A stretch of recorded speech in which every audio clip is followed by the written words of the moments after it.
Hello everyone, my name is Bogdan, and today I'll tell you about fragrances by Mark Buxton. A vigorous cannabis note. I really like the way Queens flows into peony. Very urbanistic, very Berlin-like, dirty. So we have already spoken about Black Angel, it's time we talked of the devil. Mark Buxton is one of the most famous and sought-after perfumers of our time. He has created almost 150 fragrances for a variety of brands. He has also established his own brand and a whole collection of self-titled fragrances. Today I'll tell you about 5 perfumes by Mark Buxton.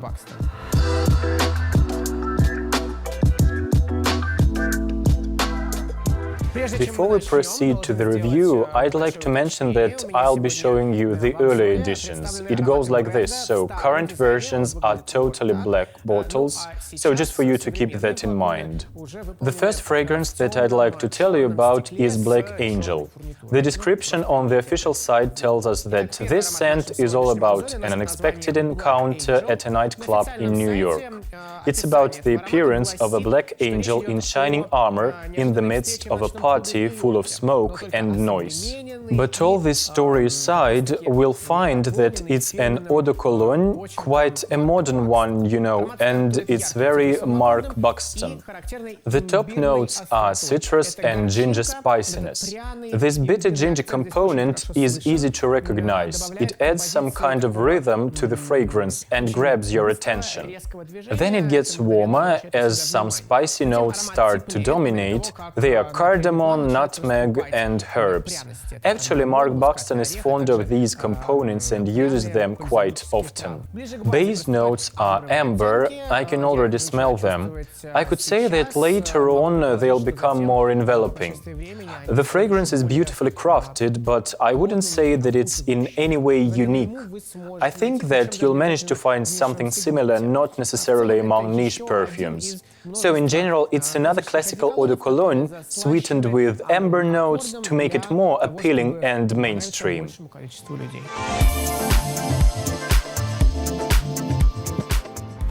The next fragrance is also one of the earlier releases. It was launched in 2008 and is called Wood and Absinthe. According to the official description, it represents twilight, the magic moment between the heat of the day and the nightfall. It's a bit mysterious and enigmatic. The composition starts with acrid anise notes. In general, I like anise notes, but if you're not a huge fan of it, maybe you'd better skip this fragrance, as here there is an abundance of anise. Wormwood bitterness, as it comes from the name of the fragrance, and smoky vetiver. Also, there are notes of freshly cut wood, it would be cedar or something of that kind. And as I have already mentioned, there is freshness of star anise, and it complements the wormwood, which is quite herbal, even medical and, absinthe-like. Clary sage fits here perfectly as well. Top notes are citruses, but they have already vanished as I was talking. A bitter, spicy, herbal and balsamic scent. It may seem harsh due to the woody base, but in fact it's not suffocating, and in general it resembles a night wind spreading the scent of dried grass, scents from within the forest, and lets them into the open space. A very natural and at the same time very alcohol-like, if you're a fan of such fragrances.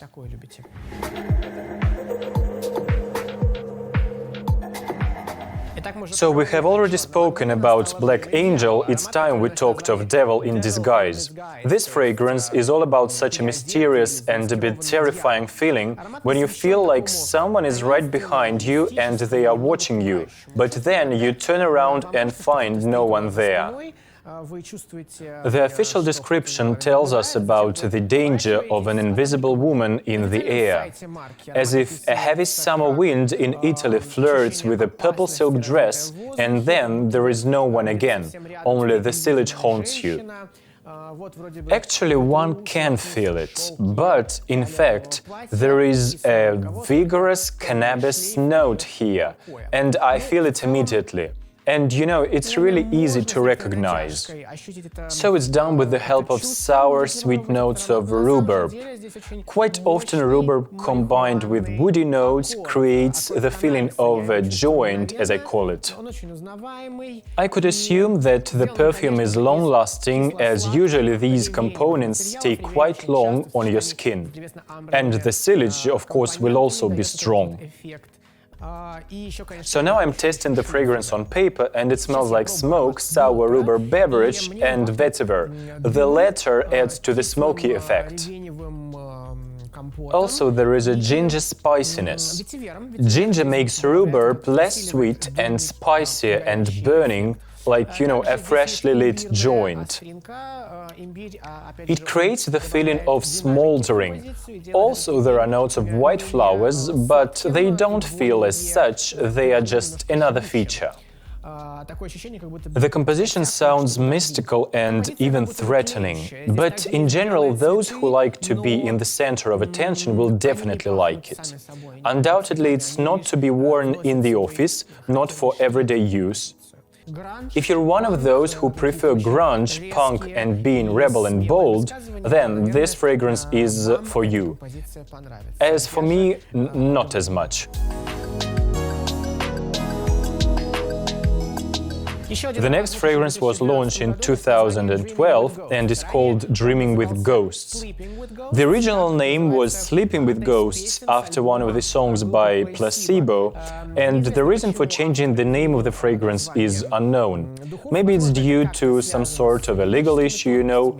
Either way, now the fragrance is called Dreaming with Ghosts. The perfume is about seeking for tenderness and beauty which are lost in the dark world. At least that's what the official description says. It's a midway between dream and reality.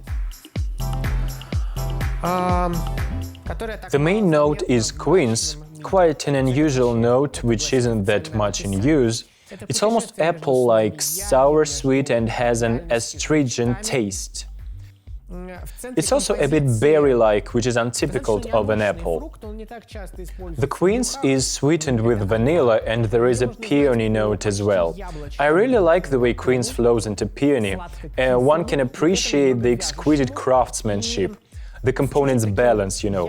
And now I'm tasting the fragrance for the first time and I like it on paper. As a counterpoint to quince and peony, we can find a leather note. I can't smell it yet, to be honest. Also, marigolds are mentioned in the pyramid. I don't smell them either, but probably it's them adding to the harshness of the scent. They intensify this astringent taste, which is typical of quince. So if you're fond of unique fruity and floral perfumes, I'd strongly recommend you consider this fragrance.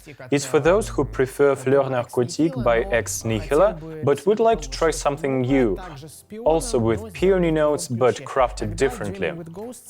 Then Dreaming with Ghosts is what you should try.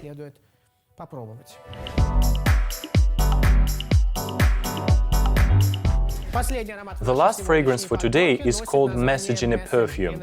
Originally it was called Message in a Bottle and was inspired by the novel of the same name by Nicholas Sparks, which was adapted into a movie in 1999. But as the bottles were redesigned and the perfumer modified the composition, he also gave it a new name, and so today it's called Message in a Perfume.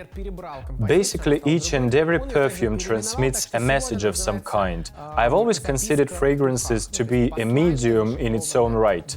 So I wonder what is the message in this flask.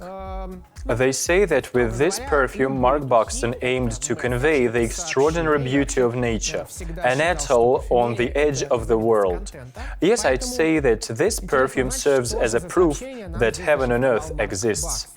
A message from this exotic place is sealed in this bottle. The main note here is jasmine, sambac. Also, magnolia adds to the tenuity. Sour orange is represented by orange blossom, so we have here both neroli and orange blossom. I can smell roses as well as some say that even ylang can be found here. In general, it creates the feeling of an eau de cologne that is very animalic and musky. That reminds me of early editions of classical Colonia by Acqua di Parma, a citrus scent with intense animalic, harsh and musky accords. There is a lot of musk here, I can even feel it on paper. Along with citruses, one can feel all the flowers that I have mentioned, sweet jasmine with a tinge of ylang, and together they create a lush bouquet. I believe that this fragrance will be extremely beautiful on skin. Moreover, it will acquire some individuality. Either floral or musky notes will dominate. That's why one better try it before purchasing. From all today's fragrances, this one attracts me the most, and I'd like to try wearing it.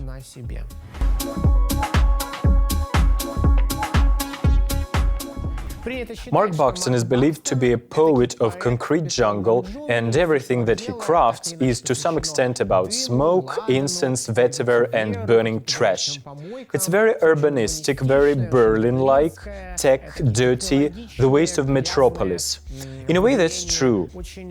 Yes, indeed, Mark Buxton focuses a lot on smoky and urbanistic scents. There is a great variety of such perfumes in his collection. But his creative gift goes far beyond, and these 5 fragrances serve as a testimony to it. This perfumer is capable of everything. Everything he puts his hand to becomes attractive, from a classical but crafted in a modern way eau de cologne to fruity and leathery fragrance with quince and peony. All these perfumes are striking, and I really enjoyed reviewing them today. There are links to all the mentioned today perfumes in the description down below. By clicking them, you can read comments, pyramids and prices on the duhi.rf website. What's your favorite perfume by Mark Buxton, and what do you think of this brand? Leave your comments below. Also, like this video if you enjoyed watching it, subscribe and turn on notifications not to miss our newest videos. This was Bogdan, see you in some next videos, bye!